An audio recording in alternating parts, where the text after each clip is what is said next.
Pada tanggal 10 November 2025, Pak Prabowo telah memberikan 10 gelar pahlawan nasional kepada pahlawan-pahlawan di negara kita. Terutamanya ada 3 yang gue cukup familiar di sini. Yang pertama ada Pak Soeharto, yang kedua ada Gus Dur, yang ketiga ada Marsina. Langsung aja kita bahas. Halo semuanya, balik lagi sama gue Amin di YouTube channel gue Amin Daily. Dan kali ini lu lagi nontonin segmen gue yang namanya Keluarin Aja Dulu.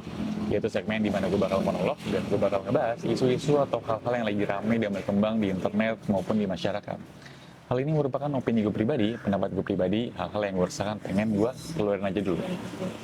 Sebenarnya ada 10 gelar pahlawan nasional diberikan sama Pak Prabowo, tapi nggak 10-10-nya gue kenal. Ada cuma 3 yang gue kenal diantaranya, yaitu Pak Soeharto, Pak Gus Dur, sama Bu Marsina. Sisanya gue nggak begitu familiar dan nggak begitu kenal karena mungkin lahir dari daerah-daerah tertentu atau daerah-daerah yang gue nggak begitu mengenalnya.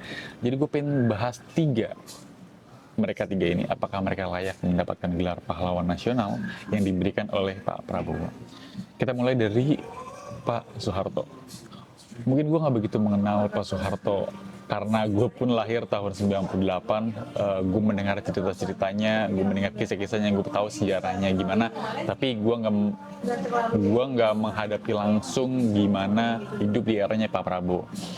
Tapi dari apa yang gue pahami, dari apa yang gue coba cari adalah zaman itu mungkin terkesan mencekam, terkesan hening, nggak punya opini-opini yang berbeda, bisa dibilang kediktatoran, dipimpin oleh satu pemimpin yang semacam kayak kerajaan gitu. Jadi kita nggak punya opini, nggak punya pendapat, semuanya bergerak atas kemauan dia gitu. Kita nggak punya opini, kita nggak punya suara. Keadaan yang mencekam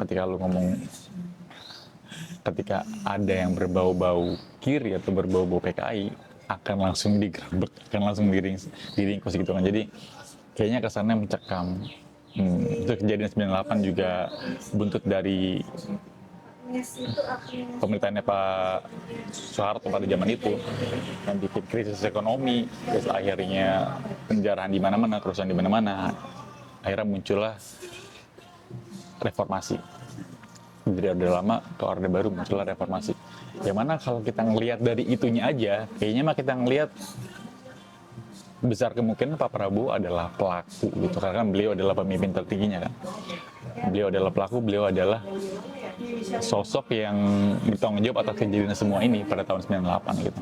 Tapi pada penghargaan pahlawan nasional kali ini, yang gue baca adalah Pak Prabowo itu menilai dari jasanya Pak Soeharto pada zaman kemerdekaan, lebih tepatnya pada tahun 1945, 1949 sampai 1960-an, yang mana Pak Prabowo ikut andil dalam perang bersenjata di Jogja pada tahun 1945 dan 49 kalau nggak salah. Terus juga Pak Soeharto berjasa pada zaman tahun 60-an pada peringkusan pada momen G30 PKI. Jadi pada momen itu beliau diberikan penghargaan atas jasanya, bukan karena hal yang terjadi pada 98 dan seterusnya. Gua sih nggak, cukup kontroversi karena ada yang pro, ada yang enggak, ada yang setuju, ada yang enggak. Yang setuju kan pemerintah, yang enggak kan pasti masyarakat yang merasakan pahit dan gembira pada pemerintahan Pak Soeharto. Tapi kan kalau ini eventnya pemerintah yang memberikan penghargaan pemerintah, ya kita kan bisa apa gitu. Gua sih mencoba, ya udahlah, mau gimana lagi. Karena kalau kita tahu bersama kan Pak Prabowo kan menantunya Pak Soeharto. Jadi ya kita kan tahu-tahu aja gitu kan. Yang kedua mungkin Gus Dur. Gus Dur diberikan penghargaan atas bapak pluralisme. Kalau lu mungkin belum, gue pun nggak begitu mengenal sosoknya Gus Dur seperti apa. Tapi dari apa yang gue pelajari dan apa yang gue tahu adalah Gus Dur ini sangat-sangat toleran, sangat-sangat menghargai perbedaan, sangat-sangat toleran kepada seluruh lapisan masyarakat, dari agama, suku, dan segala macam. Kan di Indonesia kan banyak banget ya perbedaannya. Sukunya aja ribuan kali, bahasanya juga ribuan kali. Agamanya banyak di Indonesia. sejak pasca reformasi, pas penggulingannya Pak Soeharto, kan presidennya kan Gus Dur ya. Itu kan etnis Tionghoa atau etnis Cina pada zaman itu kan benar-benar didiskriminatif parah kan. Mengalami kekerasan, fisik, verbal, seksual, dan segala macam. Akhirnya yang mengangkat suku etnis Tionghoa di Indonesia pada zaman itu adalah Pak Gus Dur. Begitu juga memberikan hari libur nasional pada saat Imlek yang menandakan bahwa masyarakat Tionghoa pada zaman itu juga mendapatkan hak yang sama dengan suku-suku yang lain gitu. Terus kalau gua nggak salah ingat juga kayaknya Pak Gus Dur juga berperan pada zaman, mungkin ya gue lupa ingat, antara GAM yang di Aceh ataupun yang di Papua.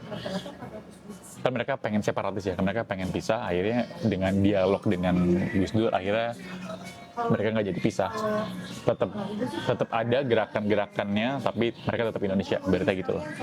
Jadi nggak ada perpecahan tuh yang macam-macam di Indonesia eranya Pak Gus Dur. Yang mana dengan sosok beliau yang kuat menurut gua, dengan toleransi yang sangat luar biasa, mempersatukan rakyat Indonesia dan segala macam, menurut gue cukup adil untuk memberikan jasa pahlawan nasional kepada Gus Dur di luar dari masa jabatan sebagai presiden, tapi sebagai sosok yang bapak pluralisme Indonesia. Kita sangat jarang menemui yang mana datangnya dari Nahdlatul Ulama ya, yang mana datangnya dari kaum mayoritas. Biasanya kan kalau kaum mayoritas kan agak-agak sengak gitu kan terhadap minoritas. Tapi ini beliau datang dari kaum mayoritas, memberikan perlindungan kepada kaum minoritas. Menurut gua cukup perlu diapresiasi. Menurut gua diberikan gelar pahlawan nasional cukup layak kepada Gus Dur atas jasanya mempersatukan Indonesia dan menerapkan budaya-budaya dan perbedaan yang ada di Indonesia. Menurut gue cukup layak diberikan kepada Gus Dur. Kalau kita bahas selanjutnya untuk Ibu Marsina, mungkin gue pun jauh lahirnya dibandingkan pada masanya Ibu Marsina. Kalau nggak salah Ibu Marsina tahun 60-an, setahu gue ya, seingat gue tadi bisa baca tapi gue lupa, ya tahun 60-an. Pada saat itu Ibu Marsina membela, by the way Ibu Marsina adalah buruh pabrik di Sidoarjo, Jawa Timur. Bu Marsina membela hak-haknya sebagai buruh pabrik saat itu, yang terutama kalau nggak salah gue pernah baca tentang cuti. Pada saat itu buruh nggak dapat cuti, gajinya nggak layak, jam kerjanya terlalu banyak, antara hak dan kewajiban sebagai pekerja saat itu tidak terpenuhi dengan baik oleh perusahaan. Yang mana Bu Marsina ini menuntut kepada perusahaan dan kepada pemerintah bahwa ini kayaknya harus diberesin dah, kayaknya ini nggak layak buat kita. Kayaknya kita perlu dapat cuti tahunan, cuti hamil, segala macam, tapi tidak diberikan oleh perusahaan. Akhirnya terbentuklah serikat buruh pada zaman itu, mendemo kepada perusahaan, mogok kerja pada saat itu terjadi karena tuntutan dari buruh kepada perusahaan. Yang mana akhirnya singkat ceritanya Bu Marsina akhirnya dipanggil oleh kepolisian, tapi dia nggak pulang-pulang. Karena dia nggak pulang-pulang akhirnya dicari-cari, setelah dicari kalau nggak salah ya beliau ini meninggal, ditemukan di luar atau di mana dengan keadaan yang sangat tragis. Yang mana kita semua harusnya tahu lah ya yang terjadi seperti apa. Ada orang protes, tiba-tiba protesnya sangat-sangat keras. Saya tiba-tiba yang protes ditemukan meninggal. Kan kita tahu siapa yang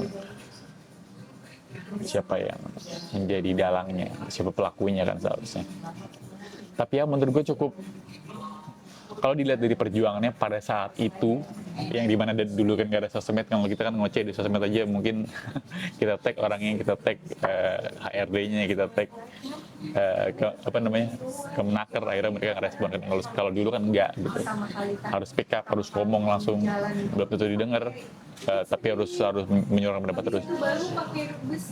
Menurut gue cukup layak buat Ibu Marsina dapat penghargaan nasional dari perjuangannya sejauh ini melawan ketidakadilan, sebagai simbol dari pergerakan buruh. Menurut gue cukup layak untuk Bu Marsina mendapatkan gelar pahlawan nasional. Yang bisa gue bahas cuma 3 itu aja, karena yang gue familiar cuma ketiga itu aja. Yang ketujuhnya gue nggak begitu familiar, tadi pas gue baca kayak ada dari mana ya, Sumatera, siapa namanya, kayak gubernur pertama dari daerah apa, terus ada tokoh-tokoh dari daerah-daerah apa, gue nggak begitu kenal mereka. Tapi yang ketiga ini gue cukup familiar karena gue cukup sering dengar namanya di mana-mana. Jadi mungkin itu opini gue dari ke-10 pahlawan nasional yang diberikan sama Pak Prabowo. Yang tiganya gue cukup familiar, gue bahas kali ini, dan itulah opini gue. Mungkin segitu aja dari gue. Terima kasih telah menonton video ini sampai habis. Sampai berjumpa di video-video berikutnya. Thank you and goodbye.